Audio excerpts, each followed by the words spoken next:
Mousetrap at Wonderland in Amarillo, Texas is a Pinfari Zyklon. Normally, that coaster model doesn't excite me. 105 different ones have shown up at amusement parks and dozens more at carnivals.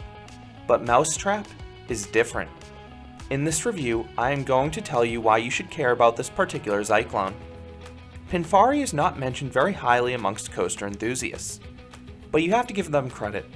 They found a niche in the market and they succeeded. They introduced the Zyklon in 1965, which was a small portable coaster. These were great options for traveling fairs and amusement parks. They could be set up quickly, and they took up very little space. The success of this coaster model inspired other manufacturers to build similar coasters, like the S.D.C Galaxy model, the Schwarzkopf Wildcat, and the SPF Visa Cyclone model. Pinfari developed multiple different Zyklon coasters, some big, some small, some non-looping, some looping, some with lap bars, some with over-the-shoulder restraints, some with single-car trains, some with two-car trains, and some with three-car trains. Mousetrap took the best of all these qualities. Mousetrap was originally manufactured in 1972, but it didn't make its way to Wonderland until 1975. The coaster was the park's second adult coaster after Cyclone, the Mylar Wild Mouse. Wonderland originally named this coaster the Big Coaster before it was renamed Mousetrap in 2011. And it's sort of a confusing name. The Wild Mouse coaster is called Cyclone, while the Zyklon has the mouse in the name. You'd think the names would be reversed. Mousetrap is a Z64 model, so it's among the taller rides of this type at 52 feet or 16 meters. But it looks much bigger than that because of how thin the support structure is. In my visit to Wonderland, this was easily the longest line in the park at roughly 20 minutes. The ride could only have one train in the circuit at any given time. Each train had 3 cars, and you want to do everything in your power to get the back car. The pull on the first 2 drops is incredible. From what I observed, the park was front-loading the trains. They would not load the back car until the first 2 were completely filled. Some Zyklons have over-the-shoulder restraints, particularly the ones that invert. Even some of the non-inverting ones have the over-the-shoulder restraints, like Rolly's coasters at Maury's Piers. But Mousetrap has lap bars. The cars were a tight fit for me though. I had to cross my legs just so the restraint could come down. I previously only encountered that issue on coasters in Japan. But once the lap bar was lowered, I had a good amount of clearance between my lap and the bar. And to be honest, I'm actually surprised this coaster still has these loose restraints in light of an accident that occurred in 1987 when someone tragically fell off this coaster to their death.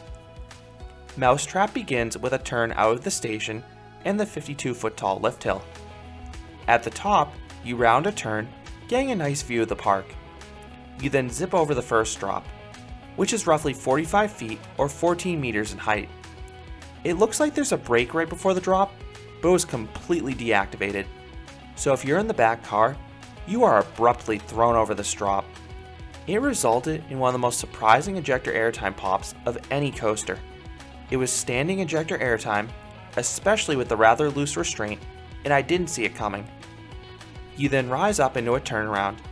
If you're in the front car, you get a pop of airtime atop this hill because of how tight the crest is. You then round another slow corner, getting another bird's eye view of the park. You then zoom over another sharp drop. Like the prior one, there is a brake before the drop, but it was also deactivated. So you get another strong dose of ejector airtime if you're in the back car. It was just as strong as the first drop. Mousetrap showed it wasn't a one-trick pony, but it was a 2-trick pony. The rest of the ride was uneventful. The second half starts with a boring 540-degree downwards helix. You then go over this bunny hill that's elevated high off the ground, and it feels like the coaster will stall out here, so needless to say, you don't get any airtime here.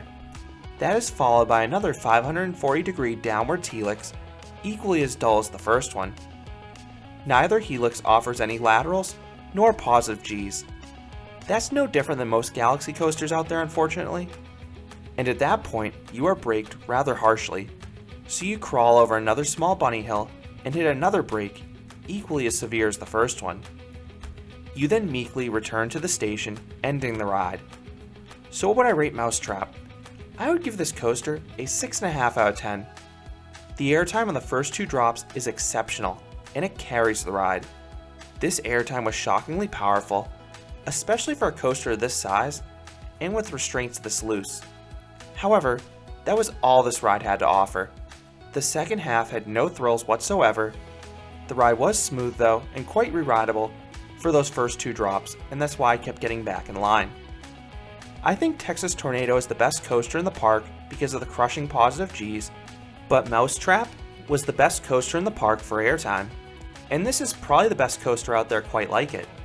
I'll take this over any Schwarzkopf Wildcat, any S.D.C Galaxy, or other Pinfari Zyklon that I've ridden elsewhere.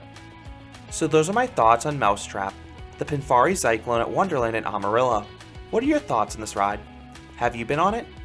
Or have you been on a similar Galaxy, Zyklon, or Wildcat ride elsewhere? I would love to hear your thoughts down in the comments. If you enjoyed this review, I'd appreciate if you gave this video a like, and you considered subscribing, because there'll be a lot more roller coaster and amusement park videos here at Canopy Coaster. Thanks for watching.